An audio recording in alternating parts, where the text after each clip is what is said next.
కావాలండి. గోపికలైన వాళ్ళు మాత్రమే పరమాత్మను పొందగలరు. గోపిక అంటే అర్థం ఏమిటి? గోపి అనే మాటకి శాస్త్రం చెప్పిన అర్థం ఏంటంటే గోభి భక్తిరసం పిబతి ఇది గోపి. గోభి భక్తిరసం పిబతి ఇది గోపి అంటే గోభి అంటే ఇంద్రియై భక్తిరసం పిబతి. తన సర్వేంద్రియములతో భక్తిరసాన్ని ఎవడు పానం చేస్తాడో వాడు గోపి. ఇదండి విశేషం. సర్వేంద్రియములతో అంటే కమలాక్షు నర్చించు కరములు కరములు శ్రీనాథు వర్ణించు జిహ్వ జిహ్వ సురరక్షకును చూచు చుట్కులు చుట్కులు సర్వేంద్రియములతో కృష్ణరసాన్ని పానం చేయగలిగే వాళ్ళు ఎవరున్నారో ఆ ప్రేమస్వరూపులే గోపి. భగవత్ ప్రేమస్వరూపులే గోపికలు. కనుక వాళ్ళందరికీ ఒకటే వ్యవహారం. గోపికలు ఒకరికి పేరు పెట్టారు అంటే ఇంకొకరికి పెట్టలేదు అంటే ఎక్కువ తక్కువలు వచ్చాయి. వాళ్ళందరికీ కలిపి ఒకటే వ్యవహారం గోపికలు. కనుక అది గోపీశక్తి. అందులో ఒకరిగానే ఈ తల్లి ఉంది. కనుక ప్రత్యేకించి ఈ తల్లి గురించి భాగవతంలో ఎందుకు చెప్పలేదు అన్న రహస్యాన్ని భాగవత రహస్యవేత్తలైన యోగులు చాలా చక్కగా చెప్పారు. ఎందుకు చెప్పలేదో చెప్తాడు ఇక్కడ. రాధా నామోక్తి మాత్రేణ మూర్ఛా షణ్మాసికీ భవేత్ అతనోచ్చారిత స్పష్టం పరీక్షిద్ధిత కృన్ముని. ఇది శాస్త్రం అండి. రాధా నామోక్తి మాత్రేణ సుఖయోగీంద్రులు అనేక జన్మల ఉపాసకుడు, రాధాకృష్ణ ఉపాసకుడు. ఆయన రాధ అనే పేరుగాని అంటే ఒక్కసారి సమాధి స్థితికి వెళ్ళిపోతాడు అతను. రాధ పేరు వినగానే సమాధి స్థితికి వెళ్ళిపోయి యోగులు చాలామంది ఉన్నారు. రాధ, రాసము, రహస్యము ఈ మూడు శబ్దములు చాలా దివ్యమైనటువంటిదండి. ఆ రాధ అనే శబ్దం వినగానే రామకృష్ణ పరమహంస సమాధిలోకి వెళ్ళిపోయేవాట. బృందావనం, రాధ, కృష్ణ ఈ శబ్దములు వినగానే సమాధి స్థితికి వెళ్ళిపోయేవారు ఆ మహాత్ములు. ఆ రాధలో అటువంటి శక్తి ఉన్నది. ఏమిటా శక్తి? అదేమిటో మనకు తెలియదు, వాళ్ళకి తెలుసు. అందుకు రాధానామోక్తి మాత్రేణ మూర్ఛా షణ్మాసికీ భవేత్. రాధానామం అంటే సుఖయోగీంద్రుడు సమాధిలోకి వెళ్ళిపోతాట. ఆ సమాధి నుంచి మళ్ళీ బయటకు రావాలంటే 6 నెలలు పడుతుంది రా మహానుభావుడికి. షణ్మాసికీ భవేత్ 6 నెలలు పడుతుంది మళ్ళీ బయట ప్రపంచంలోకి రావాలంటే. మరి 7 రోజుల్లో మోక్షం పొందాలని కూర్చున్న పరీక్షిత్తుకి ఈయన 6 నెలలు సమాధిలోకి వెళ్ళిపోతే ఆయన గతి ఏం కావాలి? అందుకు జాగ్రత్తగా రాధానామం అనకుండా జాగ్రత్త పడ్డాటండి సుఖయోగీంద్రుడు. ఇది అద్భుతమైన విషయం. అందుకు రాధానామాన్ని పలకకుండా జాగ్రత్త పడ్డాడు. అలాగని చెప్పలేదా అంటే భాగవతంలో రాధని వెతకాలండి. వెతికితే కనిపిస్తుంది. ఆది నుంచి చివరి వరకు అనేక చోట్ల కొన్ని రహస్య వాక్యాలు ఉన్నాయి. అది చెప్పాలంటే ఈ ఉపన్యాసం చాలదు, దానికి ప్రత్యేకమైన ఉపన్యాసం పెట్టుకోవాల్సిందే. రాధాదేవి గురించి భాగవతంలో గూఢనాయిక రాధ. మనలో ప్రాణాలు ఉన్నాయి, ఏది చూపించండి. మనలో ప్రాణాలు ఉన్నాయని చూపించండి అంటే చూపించలేమని లేదంటామా చెప్పండి. మనం ప్రాణాలని చూపించలేం. కదులుతున్న దేహం బట్టి ప్రాణం ఉందని తెలుసుకోవలసిందే. కానీ ప్రాణాన్ని మనం చూడలేమని ప్రాణం లేదనడం ఎలాంటిదో రాధ గురించి ప్రస్తావన లేదని భాగవతంలో రాధ లేదనడం అంతే. కృష్ణుడుంటే రాధ ఉంది, రాధ ఉంటే కృష్ణుడు ఉన్నాడు. అంతేకాదు. ఇప్పుడు రాధాతత్వం గురించి చూద్దాం. రాధా శబ్దానికి అనేకముల అర్థములు ఉన్నాయి. రాధా మోక్షమంత్రం, మామూలు విషయం కాదు. ఇది ప్రేమస్వరూపం. రాధాతత్వంలో శుద్ధమైన ప్రేమ ఉంది. అది కోరికలు అడిగే ప్రేమ కాదు, మనకు తెలియదు. అది ఆ ప్రేమ యొక్క వాసన కూడా మనకు తెలియదు. ఎందుకంటే బేరాల భక్తులకి అవ్యాజమైన ప్రేమ గురించి చెప్తే అర్థం కాదు. ఆ ప్రేమ అటువంటిది. అందులో కృష్ణ ప్రేమ తప్ప మరేదీ లేదు. అందులో ధర్మం లేదు, అధర్మం లేదు, ఏమీ లేదు. ద్వంద్వాతీతమైన ఒక అద్భుతమైన ప్రేమస్వరూపం మాత్రమే ఉన్నది. ఆ శుద్ధమైన ప్రేమస్వరూపమే రాధ అని చెప్పబడుతున్నది. ఈ తల్లి స్వామి గోలోకంలో నిత్యం కృష్ణ రూపంలో ఉంటాడు. ఇది కూడా తెలుసుకోవాలి. వైకుంఠంలో చతుర్భుజాలతో నారాయణుడు ఉంటాడట, గోలోకంలో ద్విభుజాలతో ఉంటాడట. ఇప్పుడు నారాయణ రూపం, బ్రహ్మరూపం, శివరూపం ఇవన్నీ కూడా లోకరక్షణ ఇవన్నీ చేయడానికి. కానీ ఆ కృష్ణ రూపం లోకాతీతం. అక్కడ ఏ దుష్ట శిక్షణ, అశిష్ట రక్షణ ఏవీ లేవండి. కేవలం అనుగ్రహ స్వరూపమే. అందుకే వాళ్ళ చేతుల్లో ఆయుధాలు కూడా ఉండవండి. ఒక నాద సంకేతమైన వేణువు మాత్రమే ఉంటుంది. అమ్మ రాధమ్మ చేతిలో ఒక ఆయుధం కూడా ఉండదు. ఎందుకంటే వాళ్ళ జగద్రక్షణాది వ్యవహారాలు వీటన్నిటికి అతీతమైన ముక్తికి సంబంధించిన స్వరూపాలు వారు. ఆ స్వరూపాలు అటువంటివి. నిత్యం గోలోకంలో స్వామి లీలామయుడే నిత్యం విహరిస్తూ ఉంటాడు. కృష్ణ పరమాత్మ అది లీలాస్వరూపం, ఆనందస్వరూపం. ఈ గోలోకం అన్ని బ్రహ్మాండాలు కావాలన్నది. ఆ గోలోకంలో కృష్ణుని యొక్క క్లాదిని శక్తి అయిన రాధాదేవి ఉంటుందిట. శుద్ధ జీవులు ఈ రాధాదేవి యొక్క అనుగ్రహం చేత రాసలీలలో ప్రవేశింపజేయబడతారు. ఈ మాట జాగ్రత్తగా వినండి. రాధాదేవి అనుగ్రహం చేత రాసలీలలో ప్రవేశింపజేయబడతారు. ఈ రాధాదేవి అనుగ్రహం అంత తేలిగ్గా దొరకదు. ఈవిడ అనుగ్రహం దొరికితే కానీ కృష్ణుడి అనుగ్రహం దొరకదు. ఈ రాధాదేవిని చూడాలని బ్రహ్మదేవుడు దేవతల లెక్క ప్రకారంగా 6000 సంవత్సరాలు తపస్సు చేసేటండి. 60 వర్ష సహస్రాన్ని 6000 సంవత్సరాలు దేవతల లెక్క ప్రకారంగా చేస్తే రాధాదేవి కాలి కొనగోరుని చూడగలిగట్టాడు అంతే. అది వర్ణించారంటే ఆవిడ ఎంత దుర్లభతత్వమో ఇక్కడ చూడండి. ఇక్కడ అలాంటి ఆ తల్లి దుర్లభ కాదు అంటే కాదు, సులభట. ఎవరికి అంటే బృందావనాన్ని ఆశ్రయించిన కృష్ణ ప్రేమస్వరూపులకి సులభట రాధాదేవి. చూడండి ఇక్కడ. అందుకు బృందావనానికి వెళ్తే రాధ సులభం, ఇంకెక్కడా మాత్రం అంత తేలిక కాదు. దివ్యమైన ఆ గోలోకం యొక్క విభూతిని దింపిన చోటు బృందావనం. ఆ బృందావనంలో ఎప్పటికీ రాధాకృష్ణులు నిత్యలీలలో ఉంటారు. నిత్యలీల బృందావనంలో లీల ఒకప్పుడు జరిగి ఇప్పుడు లేదని కాదు, నిత్యలీల జరుగుతూనే ఉంటుంది. ఆ నిత్యలీలలో శుద్ధులైన జీవుల్ని ప్రవేశింపజేస్తుంది రాధ. లేని వాళ్ళు మాత్రం అక్కడున్న మట్టిని అక్కడున్నటువంటి కుళ్ళుని చూసి ఇదా బృందావనం అనుకుంటారు. కానీ నిజమైన సాధకులు అక్కడ తప్పించి కృష్ణ ప్రేమతో ఏడిస్తే, ఆ రాధ కోసం తప్పిస్తే, అలాంటి విరహయోగులకి గోపికలకు అడుగుజాడలు చూపించినట్లు చూపిస్తుంది తల్లి. రాసలీలలో ప్రవేశింపజేస్తుంది. అది రాధ యొక్క అద్భుతమైన తత్వం, ఎప్పటికీ ఉన్న రాధ యొక్క తత్వం. అయితే కృష్ణ పరమాత్మ లోకరక్షణ కోసం తాను గోలోకం నుంచి దిగినప్పుడు ఆ గోలోక విభూతి ఎప్పుడూ బృందావనంలో ఉంటుంది. అక్కడే దిగాడు ఆయన. ఆ దిగినప్పుడు ఆయన దిగితే ఆవిడ దిక్కుండా ఉంటుందో ఆవిడే దిగిందిట. ఎలా దిగిందంటే గుప్తంగా ఏమీ ఎరగకుండా గోపికలతో పాటు ఆవిడ కూడా ఆయన కోసం వెతుకుతూ ఆయన కోసం ఏడుస్తూ, ఎందుకంటే ఆ విరహ మాధుర్యం ఎలా ఉంటుందో తాను అనుభవించాలనుకుందిటండి. అక్కడ ఆవిడికి స్వామితో విరహం లేదు, కానీ విరహమాధుర్యం ఏమిటో చూద్దామని ఆవిడ కూడా వీళ్ళతో పాటు వెళుతూ ఆయనకి నమస్కారాలు చేసుకుంటూ తిరిగింది. కానీ ఆయనకి తెలియదా. అందుకు గోపికలందరూ ఒక విధమైన మదంలో ఉన్నప్పుడు ఒక్క ఈవిడ్ని మాత్రమే పట్టుకుని అంతర్ధానమైపోయాడు అక్కడ. ఈ రహస్యాన్ని మన సుఖయోగీంద్రులైతే రహస్యంగా చెప్పాడు, ఎక్కడైనా బయట పెడితే సమాధిలోకి వెళ్ళిపోతానేమోనని. కానీ ఈ సమస్య అందరికీ ఉండదు కదండి. అందుకు నారాయణ భట్టాత్రి అయితే బయట విప్పేశాడు ఈ విషయాన్ని. ఎక్కడంటే సరిగ్గా రాసలీలను వర్ణించేటప్పుడు నారాయణీయంలో రాధాభిధాం తావదజాత గర్వాం అతిప్రియాం గోపవధూం మురారే భవానుపాదాయ గతో విదూరం తయా సహస్వైర విహారకారి అని రాధాభిధాం తావదజాత గర్వాం అని ఆ రాధాదేవినే ఆయన తీసుకువెళ్ళినట్లుగా స్పష్టంగా నారాయణ భట్టాత్రి వర్ణించి మనకు చూపిస్తున్నాడు. ఈ రాధాదేవి చరిత్ర గురించి మనం మాట్లాడేలాగంటే, కృష్ణ పరమాత్మ నందవ్రజంలో అవతరించుతున్న ఆ సమయంలోనే జరిగినటువంటి దివ్యమైన ఘట్టం ఇది. ఒకప్పుడు పితృదేవతల యొక్క మానసపుత్రులు ముగ్గురున్నారు. కళావతి, మేనాదేవి, ధన్య అని ముగ్గురున్నారు. ఈ మేనాదేవి పార్వతీదేవికి తల్లి. ఈ ధన్య అనేటువంటిది ఆమె తర్వాత పుట్టింది జన్మ తీసుకుని. మేనాదేవి అయితే ఆ జన్మలోనే పార్వతిని పుట్టింది. ధన్య అనే ఆమె జనక మహారాజుకు భార్యగా మానవ జన్మని పొంది ఆమె సీతాదేవికి తల్లి అయింది. ఎందుకంటే పరాశక్తికి తల్లి కావాలి అంటే ఒక పూర్వజన్మ సుకృతం ఉన్న వాళ్ళకి మాత్రమే జరుగుతుంది, పైగా దివ్యజీవులకు జరుగుతుంది. కనుక దివ్యజీవి అయిన ఆమె మానవ శరీరం ఎందుకు ధరించిందంటే సీతాదేవి మానవకాంతగా రావాలి గనక వచ్చిందిట. అయితే ఈమె మాత్రం గర్భంలో ప్రసవించలేదండి. చాలా రహస్యం గుర్తుపెట్టుకోండి. ఇక్కడ మేనాదేవి అయితే పార్వతీదేవిని గర్భంలో ధరించింది. తర్వాత పార్వతీదేవి లీలగా కృష్ణుని వలె ఆవిడ కూడా అవతరించింది. ఎందుకంటే మేనాదేవి దివ్య శరీరంలోనే ఉంది. కానీ జనక మహీపతికి భారీగా పుట్టిన ధన్య మానవ శరీరం ధరించింది. ధరించి వచ్చింది కనుక పరాశక్తిని కడుపులో పెట్టగలిగే శక్తి ఆవిడికి కూడా లేదు. అందువల్ల ఆవిడ సీతాదేవికి తల్లి అయ్యే భాగ్యం ఎలా వచ్చిందంటే భూమిలోంచి వచ్చిన సీతకి కన్న తల్లిగా అంటే పెంచిన తల్లిగా ఆవిడ భాగ్యాన్ని పొందింది. ఇది ఆమెకు దొరికిన భాగ్యం. కానీ కళావతి అనేటువంటి ఆమె ప్రత్యేకమైన తపస్సు చేసి ఆ పరాశక్తిని పుత్రికగా పొందాలి అంటే తర్వాత నువ్వు ఒక మానవ జన్మని ఎత్తుతావు, అప్పుడు నేను నీకు పుత్రికగా కలుగుతానని పరాశక్తి చెప్పింది రండి.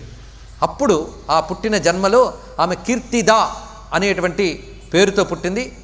ఆమెను వివాహం చేసుకున్నవాడు వృషభానుడు అనేటువంటి వాడు. వృషభానుడని ఆయన గోపరాజు, నందుని వలె ఆయన గోపరాజు. ఈ వృషభానుడు ఈమె వీళ్ళు ఉంటూ ఉండగా ఆమెకి ఒకసారి అమ్మవారు కనిపించి, ఇక్కడికి దగ్గరలో ఒక ప్రాంతం ఉన్నది, ఆ ప్రాంతానికి మీరు వెళితే అక్కడ ఒక కమలంలో నేను కనిపిస్తాను, మీరు తీసుకోండి అని చెప్పిందండి. ఈవిడ కూడా అయోనిజే, అంటే గర్భంలో భరించే శక్తి ఎవరికీ లేదు, ఈమెను భరించే శక్తి. కనుక కీర్తిదా వృషభానుడు వీళ్ళిద్దరూ కలిసి అక్కడికి చేరుకున్నారు. చేరుకునేటప్పటికల్లా అక్కడ దివ్యమైన కమలంలో కనిపించింది ఆ తల్లి. ఆ కనిపించిన తల్లిని వీళ్ళు మేళతాళాలతో చక్కగా తీసుకువెళ్ళారు ఇంటికి. ఇంకా నాకు పుత్రిక కలిగిందనే ఆనందంతో ఆయన పెద్ద ఉత్సవం చేస్తున్నాడు. ఎవరు? వృషభానుడు. చిత్రం ఏంటంటే ఈ పుత్రిక కలిగి కొంతకాలం జరిగేటప్పటికల్లా బారసాల ఇత్యాదులు చేయాలి కనుక ఉత్సవం చాలా వైభవంగా చేస్తూ ఉన్నాడు ఆయన. అయితే ఈ సమయంలో నారదులు వారు అక్కడికి వచ్చారటండి. ఆయన ఒక్కడు ఉయ్యాల్లో తల్లిని పెట్టిన చోటుకు వచ్చాడు. వచ్చి ఆయనకు తెలిసి ఈవిడెవరో కాదు రాధాదేవి, ఆ విధంగా పుట్టింది అక్కడ. కనుక ఆయన అమ్మా రాధాదేవి అని ప్రార్థన చేస్తూ ఉంటే ఆ తల్లి తన గోలోక స్వరూపాన్ని చూపించింది. ఒక్కసారి చూసిన వెంటనే ఆనంద పారవశ్యంతో నారదుడు మూర్ఛపోయాడు. అప్పుడు రాధాదేవి సఖులైన లలిత విశాఖ వాళ్ళు వచ్చి నీళ్లు జల్లేట నారదుడి కళ్ళ మీద. తర్వాత ఆయన లేచి రాధాదేవిని చూసి నమస్కరించి ఆయన అక్కడి నుంచి వెళ్ళిపోయాడు. ఆ తర్వాత బారసాలకు సంబంధించిన ఉత్సవం చేస్తున్నారండి ఆ దివ్యమైనటువంటి వృషభానుడి యొక్క ప్రాంతంలో. ఇది చేస్తూ ఉన్నప్పుడు చుట్టుపక్కల ఉన్న గోపరాజులందరికీ కూడా పిలుపు వెళ్ళింది, నందుడికి కూడా పిలుపు వెళ్ళింది. నందుడు యశోద వాళ్ళ అబ్బాయితో సహా వచ్చారు. ఎవరా అబ్బాయి? కృష్ణ పరమాత్మ. ఆయన తీసుకుని వచ్చారట. అయితే ఈ వృషభానుడికి ఒక దిగులుంది. అదేమిటంటే ఈ పిల్లని వాళ్ళు తెచ్చుకొచ్చిన దగ్గర నుంచి కూడా కళ్ళు తెరవడం లేదు పిల్ల. అది ఎందుకు వీళ్ళకి తెలియట్లేదు. అన్ని చేష్టలన్నీ బాగానే ఉన్నాయి, శరీరం చక్కగా ఆరోగ్యంగానే ఉంది, కానీ కళ్ళు మాత్రం తెరవట్లేదు. ఈ దిగులు మాత్రం వృషభానుడికి లోపలుంది. పైగా వృషభానుడి తండ్రి పేరు సురభానుడు, వాళ్ళు సూర్యోపాసకులు, ముందు నుంచి వాళ్ళ సూర్యోపాసక వంశం. అలాంటిది ఈ సూర్యోపాసకులమైన మాకు నేత్రదృష్టి ఇవన్నీ చక్కగా ఉండాలి, అలాంటిది మాకు దొరికిన అమ్మాయి కన్ను ఒకటి పనిచేయట్లేదు అని చిన్న వేదన ఉంది, కానీ బయట చెప్పలేదు వాళ్ళు ఎవరు కూడా. అయితే అందరూ ఎవరి సందట్లో వాళ్ళు ఉన్నారు. ఈ అబ్బాయి గారు లోపలికి వెళ్ళేటండి. ఎవరు? కృష్ణ పరమాత్మ. ఆ బాలకృష్ణుడు లోపలికి వెళ్ళి ఈమె మీద చెయ్యి వేసేట. చెయ్యి వేసిన వెంటనే కళ్ళు తెరిచిందిట. వచ్చేవా, నిన్ను చూసే వరకు నా నేత్రాలు తెరవకూడదని అలా మూసుకున్నానని చెప్పింది రండి ఆ తల్లి. అంటే ఆవిడ కళ్ళు ఎందుకు తెరిచిందంటే కృష్ణుని చూడడం కోసమే. అంటే ఆవిడ వచ్చింది కృష్ణుడి కోసం. కృష్ణ ప్రేమస్వరూపిణి, ఆయన్ని తప్ప వేరే దేన్ని చూడదు. కనుక మొదట నిన్నే చూడాలని ఇంతవరకు నేను కళ్ళు మూసుకున్నాను, ఇప్పుడు తెరిచాను అన్నదట. ఈ రహస్యం కృష్ణుడికి ఆ తల్లికే తెలుసు. ఆ తర్వాత ఆ రాధాకృష్ణుడి యొక్క దివ్య చరిత్ర గురించి పురాణములు చాలా చాలా అద్భుతంగా వర్ణించాయి. మొత్తానికి రాధ కల్పిత పాత్ర కాదు అనే విషయాన్ని ముందు తెలుసుకోండి. ఆ తల్లి స్వామి యొక్క నిత్యశక్తి, హ్లాదినీ శక్తి, స్వామితో పాటు అవతరించినటువంటి దివ్యశక్తి. ఈ రాధాకృష్ణ దివ్య ప్రణయం మనం అనుకునే దాంపత్యాది లౌకిక ధర్మానికి చెందినది కాదు, కనుక ఇది అలౌకికమైనటువంటి దివ్యమైన శక్తి. మొత్తానికి ఆ రాధాదేవి, ఇక్కడ రాధ అనే మాట గురించి ఆలోచిస్తే పరమాత్మ యొక్క కృపాస్వరూపమే రాధ అని చెప్పుకున్నాం. ఆయన వైపు నుంచి ప్రసరిస్తున్న శక్తి ధార, ధారయే రాధ. గుర్తుపెట్టుకోండి, ధారయే రాధ. ధారా ధారా ధారాధ అయిందా లేదా? ధార రాధ అవుతుంది. ఇది యోగపరంగా మీకు ఈ మర్మాన్ని కూడా కొంచెం చెప్పడానికి నా ప్రయత్నం నేను చేస్తాను. మొన్న కూడా కుండలిని గురించి నేను కొంచెం ప్రస్తావన చేయడం జరిగింది మీ దగ్గర. బ్రహ్మరంధ్రంలో ప్రతి వారికి కూడా పరమేశ్వర చైతన్యం అక్కడ నుంచి క్రమంగా సుషుమ్నా నాడి ద్వారా అధోముఖంగా ప్రసరిస్తూ ఉంటుంది. నిరంతరం చైతన్య ధార నిరంతరం ప్రసరిస్తూ ఉంటుంది. అదే బిసతంతు తనీయసి, సుధా సారాభివర్షిణి ఇత్యాది నామాల్లో మనకి లలితాశాస్త్రంలో చిదేకరస రూపిణి అని ఆ చిచ్చక్తి ప్రతి వారికి కూడా సహస్రార కమలంలోంచి ఈ సుషుమ్నా నాడి గుండా కిందకి ప్రసరిస్తూ ఉంటుంది. కానీ కేవలం లౌకిక విషయాలు చూసేవాళ్ళు దాన్ని గ్రహించలేరు.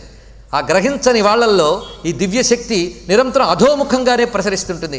అధోముఖంగా అంటే క్రిందికి ప్రసరిస్తున్నంత కాలం కూడా ప్రతివాడు ఈ కనిపించే ఈ ప్రపంచమే నిజమని, ఈ శరీరమే నేననే భ్రాంతిలో ఉంటాడు. ఏ యోగి అయితే ఈ కుండలిని జాగరణ పరిచి మూలాధారం నుంచి పైకి లేపుతాడో వాడు మాత్రమే క్రమంగా అక్కడ లేచిన కుండలిని క్రమంగా సహస్రార కమలంలో పరమాత్మ స్థానం వైపు ప్రయాణం చేసి వెళుతూ ఉంటుంది. పరమాత్మ వైపు ప్రయాణించడం అంటే ప్రపంచం వైపు తిరిగేటువంటి చిత్తవృత్తులు పరమాత్మ వైపు తిప్పడం. మీకు జ్ఞాన మార్గంలో ఇంతే, భక్తి మార్గంలో ఇంతే. జ్ఞానం అంటే ఏమిటండి? సర్వోత్కృష్టమైన పరమాత్మ వైపు జీవుడు మరలడమే కదా, తన బుద్ధివృత్తిని మరల్చడమే. భక్తి అంటే ఏమిటి? ప్రపంచం వైపు కాకుండా పరమాత్మ వైపు తన మనస్సును తిప్పడమే, అంతే కదా. భక్తి అన్నా జ్ఞానం అన్నా చిట్ట చివరికి కుండలిని యోగం అన్నా మూడు ఒకటే, పేర్లు మారే. ఈ లోపల ఉన్నటువంటి ఆ కుండలిని రూప ప్రాణశక్తి ఇప్పుడు పైకి తిరిగిందండి. ఇంతవరకు కిందన ఉన్నది యోగికి సాధన వల్ల పైకి లేచింది. ఆ లేచినప్పుడు ఒక్కొక్క గ్రంథిని దాటుకుంటూ వెళ్ళాలి. బ్రహ్మగ్రంథి విభేదిని, విష్ణు గ్రంథి విభేదిని, రుద్రగ్రంథి విభేదిని. మీకు సౌందర్యలహరి చెప్పినప్పుడు నేను చెప్పినట్టు నాకు గుర్తు. ఇవి దాటుకుంటూ వెళితే సహస్రార కమలంలో ఉన్న పరమాత్మ వైపు అది చేరుతుంది. ఇది కదా యోగంలో జాగ్రత్తగా చెప్పేది. అంటే క్రిందికి ప్రసరిస్తున్నంత కాలం మనకు ప్రపంచమే కనిపిస్తుంది, ఇదే నిజం అనుకుంటాం. ఈ స్థూల దేహమే నిజం అనుకుంటాం.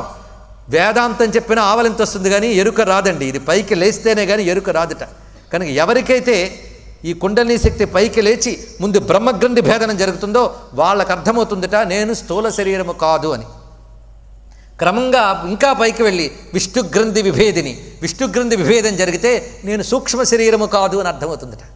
తర్వాత రుద్రగ్రంథి విభేదిని, అది కూడా జరిగితే కారణ శరీరం కూడా నేను కాదు, ఈ 3 శరీరాలకు అతీతమైన ఆత్మయే నేను అని ఎరుక కలిగి అది ఆత్మతో తాదాత్మ్యం చెందుతుందిట. ఇది సాధారణంగా అంటే క్రిందికి వెళ్ళేది పైకి లేచి ప్రయాణం చేస్తే ఆత్మాభిముఖమైతే శివోహం అనే స్థితి మనకు కలుగుతున్నది కదా, అహం బ్రహ్మాస్మి స్థితి.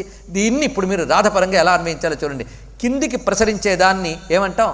ఏదైనా పైనుంచి క్రిందికి పడుతున్న నీటిని ఏమంటారండి? ధార అంటారు.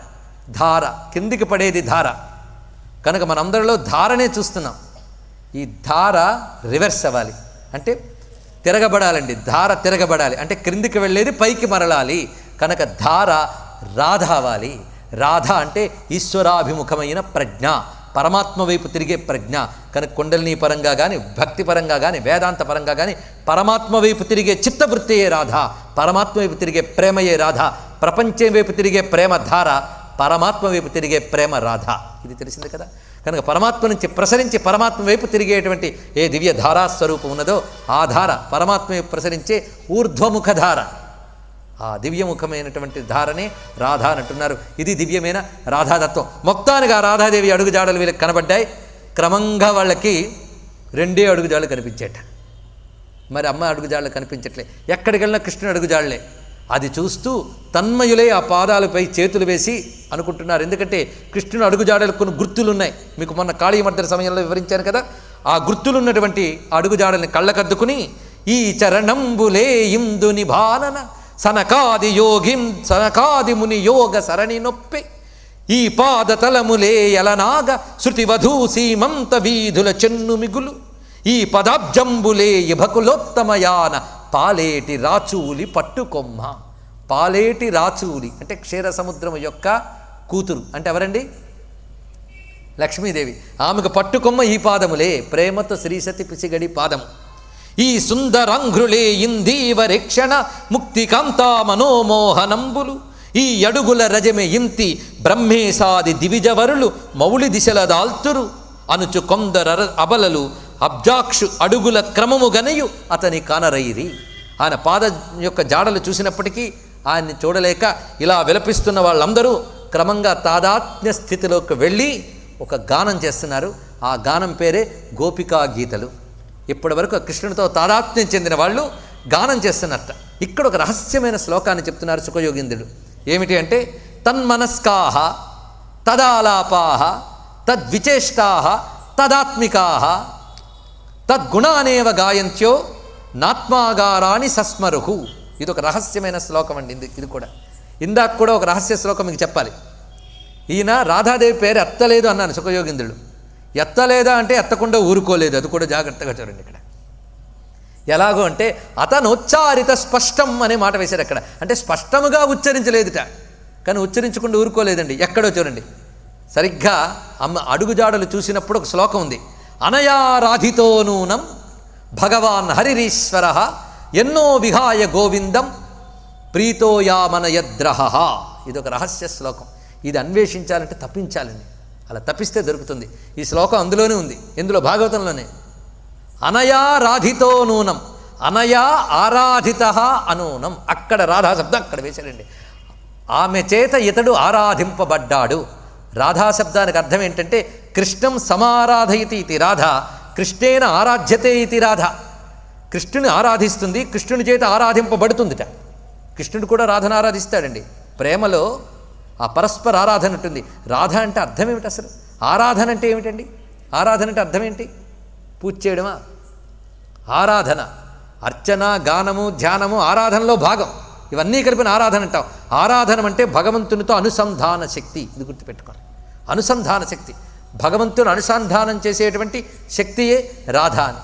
అందుకే అనయారాధితో నూనం, ఆమె చేత ఇతడు ఆరాధింపబడ్డాడు. ఎవడు? గోవిందుడు. పైగా భగవాన్ హరిహి ఎన్నో విహాయ గోవిందం ప్రీతోయామనయద్రహ. రహస్యముగా ఆమెతో ఆయన ఇక్కడ క్రీడించాడు. ఆమె ఆరాధనలు పొందాడు, ఆమెను ఆరాధించాడు. అందుకే అనయారాధిత అనే మాటలో రాధాశబ్దం అక్కడ చెప్పాడండి. ఎవరు? సుఖయోగీంద్రులు. చెప్పి చెప్పకుండా చెప్పాడు అనమాట. అది పట్టుకోగలిగిన వాళ్ళు పట్టుకుంటారు. అందుకే గూఢనాయిక అనడంలో విశేషం. అలాంటి రహస్య శ్లోకాలు ఈ రాసపంచాధ్యాయిలో పరచుకుని ఉంటాయి. దీన్ని నిరంతరం మననం చేసుకునే వాళ్ళు ఆనందాన్ని అనుభవించగలరు. తన్మనస్కాహ తదాలాపాహ తద్విచేష్టాహ తదాత్మికాహ తద్గుణానేవ గాయంచోన్ ఆత్మాగారాని సస్మరుహు. ఇక్కడ ఒక రహస్యాన్ని చెప్తున్నాడు. తన్మనస్కాహ తదాలాపాహ తద్విచేష్టాహ. ఇక్కడంతా తచ్చబ్దం వేశాడు. తత్ అనేది గాయత్రి మంత్రంలో మొదటి అక్షరం. ఇది పరబ్రహ్మకు సంబంధించిన మాట. తన్మనస్కాహ, తత్ అంటే ఆయన యందే మనస్సు కలిగిన వాళ్ళు, తదాలాపాహ ఆయన గురించే మాట్లాడేవాళ్ళు, తద్విచేష్టాహ ఆయన చేష్టలే చేస్తున్న వాళ్ళు. ముగ్గురు అంటే 3 లక్షణములు కలిగిన గోపికలు. అంటే ఒకరిలోని 3 లక్షణములు ఉన్నాయి. అవేంటి? తన్మనస్కత, తదాలాపత, తద్విచేష్టత. చూడండి ఇక్కడ గొప్ప మాట చెప్తున్నారు. వాళ్ళ మనస్సులంతా కృష్ణుడే, వాళ్ళ మాటలన్నీ కృష్ణుడే, వాళ్ళ చేతలన్నీ కృష్ణుడే. అంటే వాళ్ళ త్రికరణాలు కృష్ణుడే. మనసు, మాట, చేత 3 కృష్ణమయం. మొత్తానికి వాళ్ళు ఏమైపోయారు? తదాత్మికాహ, తాదాత్మ్య స్థితి, కృష్ణుడితో తాదాత్మ్యం చెందిపోయారు. ఆ తాదాత్మ్య స్థితిలో కృష్ణ గుణముల్ని గానం చేస్తున్నారు. ఈ గానం చేస్తూ ఉంటే ఇంత రాత్రి అయిపోయిందండి, టైం తెలియట్లేదా అంటే ఆ స్థితిలో టైం తెలియదుట. ఆ స్థితిలో టైం తెలియదు. ఆ పారవశ్యంలో ఉన్నారు. నాత్మాగారాని సస్మరుహు. గొప్ప మాట వేశాడు. వాళ్ళు ఆత్మాగారములని మర్చిపోయారు అన్నాడు ఇక్కడ. ఎంత చక్కటి మాట అండి. ఆత్మాగారాలని స్మరించట్లేదట. ఆత్మాగారములంటే అర్థం ఏమిటి? దీనికి 2 రకాల అర్థాలు ఉన్నాయి. ఆత్మాగారములంటే తమ ఇళ్ళు, ఆగారం అంటే ఇల్లు. ఇక్కడ ఆత్మశబ్దానికి తమ యొక్క ఇళ్ళని వాళ్ళు మర్చిపోయారట. కృష్ణుల్లో తాదాత్మ్యం చెంది తమ ఇళ్ళని మర్చిపోయారని ఇక్కడ ఒక రహస్యమైన మాట వేశారండి సుఖయోగీంద్రులు. ఆత్మాగారములని శబ్దం వేశాడు. ఆత్మాగారములంటే తమ ఇల్లు అనేది లౌకికార్థం. కానీ యోగపరమైన అర్థం ఏంటి? ఆత్మకి ఆగారములు, ఆత్మకి ఇళ్ళు ఏమిటండి? ఆత్మకి ఇళ్ళు ఒళ్ళు. గుర్తుపెట్టుకోండి.